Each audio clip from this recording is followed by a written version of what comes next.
Assalamualaikum semuanya. Pada kesempatan kali ini saya akan membahas sebuah kasus paling misteri dan gak pernah terpecahkan sampai sekarang.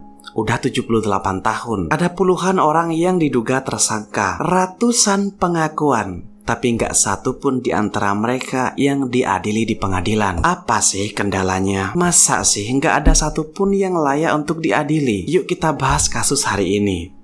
Black Dahlia.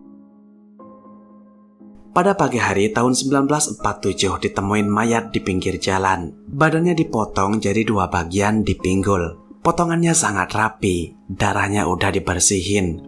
Bibirnya disayat sampai ke telinga membentuk senyum kayak Joker. Gak ada darah di TKP.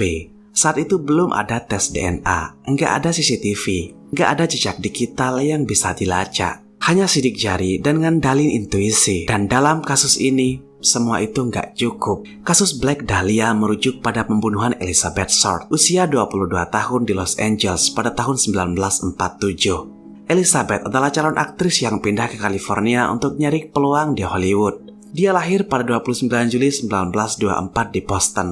Dijuluki Dahlia Hitam karena Elizabeth saat itu selalu pakai baju hitam, rambutnya hitam, dan sering pakai aksesoris bunga dahlia di rambutnya. Di saat itu juga lagi booming film berjudul The Blue Dahlia. Elizabeth dibesarin di pinggiran kota Boston bareng orang tua dan 4 saudara perempuan. Saat Elizabeth berusia 6 tahun, keluarganya bangkrut karena krisis saham pada tahun 1929. Ayah Elizabeth lalu menghilang secara misterius. Mobilnya ditemuin di jembatan Charlestown, tempat ayah Elizabeth diyakinin bundir.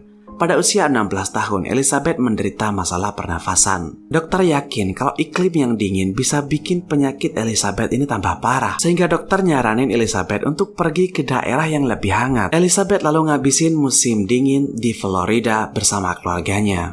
Suatu hari, keluarga Elizabeth terkejut banget ketika ayahnya yang udah dianggap bundir di jembatan Charlestown ngirim surat.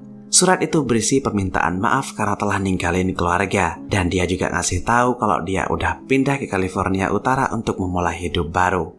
Di umur 18 tahun, Elizabeth mutusin pergi ke ayahnya di California. Pada awal Januari 1943, Elizabeth pindah ke Santa Barbara, di mana dia ngelamar pekerjaan sebagai kasir. Pada bulan Juli, Elizabeth ditangkap karena minum alkohol. Saat itu ada batasan minum alkohol ya, harus di atas 21 tahun. Elizabeth dipulangkan ke ibunya di Boston. Beberapa waktu kemudian Elizabeth pindah ke Los Angeles yang cuacanya nggak terlalu dingin sambil ngejar cita-citanya jadi aktris. Dalam investigasi pembunuhan Elizabeth, ada beberapa orang yang menyatakan pernah dekat sama Elizabeth. Menurut mereka, Elizabeth itu gigih banget dalam nyari uang. Elizabeth gak punya pekerjaan tetap, tapi gak pernah telat bayar sewa apartemen. Gak seorang pun yang benar-benar bisa disebut teman Elizabeth. Elizabeth gak akrab sama siapapun. Teman sekamarnya, bartender, dan tetangga apartemen bilang kalau Elizabeth itu orangnya tertutup, gak pernah mau cerita. Elizabeth gak pernah bilang sebenarnya dia ngapain atau dengan siapa dia mau pergi dan mau kemana. Pada Desember 1946, Elizabeth ngasih tahu teman-temannya kalau dia takut tinggal di LA, tapi nggak ngasih tahu atau ngejelasin alasannya. Elizabeth lalu pindah ke San Diego dan bertemu wanita muda lain bernama Dorothy French. Elizabeth tinggal satu rumah bareng Dorothy. Selama periode itu, Elizabeth bilang ke Dorothy kalau dia bersembunyi dari mantan pacarnya karena takut. Gak ada penjelasan lain. Beberapa minggu pas Elizabeth tinggal di rumah Dorothy, 2 pria dan 1 wanita datang ke rumahnya nyari Elizabeth. Saat itu Elizabeth ketakutan banget dan gak mau nemuin mereka.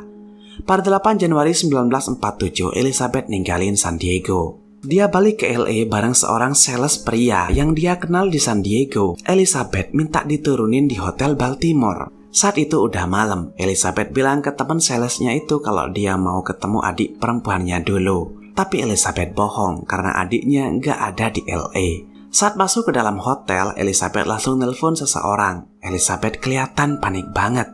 Itu menurut kesaksian staf hotel ya. Elizabeth lalu ninggalin hotel jam 10 malam. Dan saat itulah terakhir kali Elizabeth terkonfirmasi masih hidup oleh staf hotel. Kemana dia pergi dan ketemu siapa masih nggak diketahui. Pada tanggal 14 Januari, petugas polisi bernama McBride masih sempat ngelihat wanita yang dia yakini sebagai Elizabeth. Jadi malam itu Elizabeth berlari ke arah McBride. Elizabeth nangis ketakutan dan mengaku bahwa ada seorang yang mengancam ngebunuh Elizabeth. McBride membawa Elizabeth ke tempat yang dia anggap aman dan ninggalin Elizabeth sendirian. McBride lalu patroli lagi sampai jam 3 pagi. Pas sampai di sebuah bar, McBride ngeliat Elizabeth lagi. Kali ini dia bareng 2 orang pria dan 1 wanita.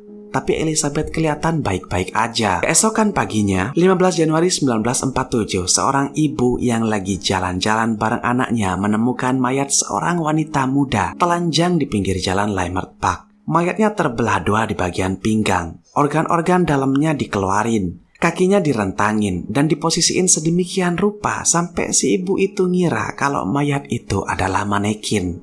Di dekat mayat ada sekantong semen kosong. Polisi pun datang ke TKP. Meskipun terjadi luka parah di sekujur tubuhnya, nggak ada setetes darah pun di TKP yang nunjukin kalau wanita muda itu dibunuh di tempat lain. Ketika dokter forensik meriksa jenazahnya, mereka mutusin bahwa penyebab kematian adalah karena pendarahan dari luka robek di wajah dan pukulan berulang kali di kepalanya. Kasus itu dengan cepat menarik perhatian publik, lalu surat kabar menjulukinya sebagai Black Dahlia. Investigasi dipimpin oleh kepolisian LA yang dibantu FBI. Setelah diambil sidik jarinya, FBI dengan cepat mengidentifikasi jenazah itu sebagai Elizabeth Short. Sehari setelah Elizabeth ditemuin tewas, ceritanya dicetak. Surat kabar menjual edisi terbanyak yang pernah terjual sejak Perang Dunia berakhir. Dalam penyelidikannya, beberapa kali surat dikirim ke kantor polisi yang menyertakan baju dan sepatu Elizabeth terakhir kali. Surat itu berisi pengakuan bahwa penulis suratlah sang pelaku pembunuhan Elizabeth dan meminta polisi untuk mencarinya. Meskipun ditemuin beberapa petunjuk, termasuk tulisan tangan yang dikirim oleh pelaku, nggak ada seorang pun yang pernah didakwa. Untuk membantu penyelidikan, FBI memeriksa seluruh tersangka potensial, tapi bukti nggak pernah cukup. FBI punya kecurigaan bahwa si pelaku mungkin punya keterampilan pembedahan, kayak ahli bedah atau tukang daging, karena tubuh korban dipotong dengan sangat rapi. FBI lalu meriksa seluruh mahasiswa kedokteran di semua universitas California. FBI ngeliat cara mereka membedah, tapi nggak ada yang seahli pelaku pembunuhan Elizabeth. Mereka juga ngecek tulisan tangan mahasiswa, tapi nggak ada yang cocok dengan tulisan tangan di surat. FBI nemuin sidik jari di salah satu surat, tapi sidik jari itu nggak ada di dalam arsip FBI. Setelah 3 tahun, kasus itu dinyatakan nggak terpecahkan dan secara resmi ditutup pada tahun 1950. Setelah 10 tahun sejak kasus ditutup, puluhan orang telah diduga sebagai tersangka. Dan karena alasan-alasan gila, lebih dari 500 orang mengakui sebagai pembunuh Elizabeth. Walaupun gak satupun dari mereka yang terbukti sebagai pelaku. Tapi masa sih nggak ada satupun petunjuk siapa pelakunya? Nah, setelah beberapa dekade, seorang detektif yang udah pensiun bernama Steve Huddle ternyata masih nyelidikin kasus Black Dahlia. Dan dia meyakini kalau ayahnya sendiri adalah pembunuhnya. Ayah Steve bernama Dr. Huddle. Alasan Steve adalah karena kemampuan medis ayahnya yang dianggap luar biasa ketika masih jadi dokter. Dulu emang pernah dilakuin tes pembedahan, tapi itu kan untuk mahasiswa, bukan dokter aktif. Sebelum pembunuhan Elizabeth, Dr. Huddle dikenal suka ngadain pesta mewah untuk orang-orang kaya dan terkenal di Hollywood. Dan dikabarin kalau Dr. Huddle pernah berkencan dengan Elizabeth sesaat sebelum kematiannya. Pada tahun 1949, Dr. Huddle ini jadi salah satu tersangka potensial dalam kasus Black Dahlia dan terdaftar sebagai salah satu dari sedikit tersangka utama yang tersisa. Selama masa penyelidikan itu, FBI menyadap rumah Dr. Huddle. Dan di rumahnya sendiri, Dr. Huddle membuat pernyataan yang mengagetkan ke mantan sekretarisnya, Ruth Spalding. Dalam sebuah rekaman, Dr. Huddle bilang gini ke sekretarisnya, misalkan saya memang membunuh Black Dahlia, mereka nggak akan bisa membuktikannya sekarang. Tapi FBI nggak bisa minta keterangan dari sekretarisnya karena dia meninggal karena overdosis obat-obatan sehari setelah bicara dengan Dr. Huddle. Dr. Huddle yang saat itu lagi diawasin publik akhirnya pindah ke Filipina dan tinggal di sana selama 4 dekade. Ketika Dr. Huddle meninggal pada tahun 1999, awalnya Steve nemuin apa yang dia yakini sebagai foto Elizabeth di tumpukan barang-barang ayahnya. Hal itu jadi awal penyelidikan Steve atas keterlibatan ayahnya dalam kasus Black Dahlia. Selama bertahun-tahun penelitian dan investigasi, Steve udah nemuin bukti-bukti lain yang mengaitkan ayahnya dengan pembunuhan tersebut. Salah satunya, Steve minta seorang ahli tulisan tangan untuk meriksa surat-surat lama yang dikirim pelaku ke polisi dan tulisan tangan ayahnya. Dan ahli tulisan mengkonfirmasi kemiripan yang gak terbantahkan antara surat-surat tersebut dan tulisan ayahnya. Steve juga nemuin kwitansi ayahnya. Kwitansi itu nunjukin kalau 1 hari sebelum kematian Elizabeth, Dr. Hoodle telah membeli merek semen yang sama dengan kantong semen kosong yang ditemuin di dekat jenazah Elizabeth. Meskipun polisi dan FBI udah ngelihat investigasi Steve, mereka kayak yang gak peduli. Sehingga Steve yakin kalau ayahnya punya relasi kuat dengan orang-orang penting di LA. Karena dulu kan Dr. Hoodle sering ngadain pesta untuk orang-orang terkenal dan kaya di Hollywood. Tapi salah satu jaksa LA, Steve K, yakin bahwa Steve udah memecahkan kasus tersebut. Menurutnya, bukti gak langsung dari penyelidikan pribadi Steve udah cukup untuk ngajuin tuntutan. Dalam sebuah wawancara, jaksa itu bilang kayak gini, "Jika ayah Steve masih hidup, saya akan mengajukan tuntutan pembunuhan terhadapnya." Tapi tetap aja, tanpa bukti di pengadilan dan pelaku yang dimasukin ke penjara, kasus Black Dahlia ini secara resmi belum terpecahkan.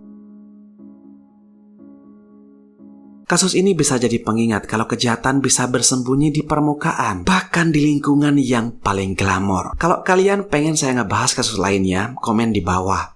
Tetaplah aman dan makasih udah nonton sampai akhir.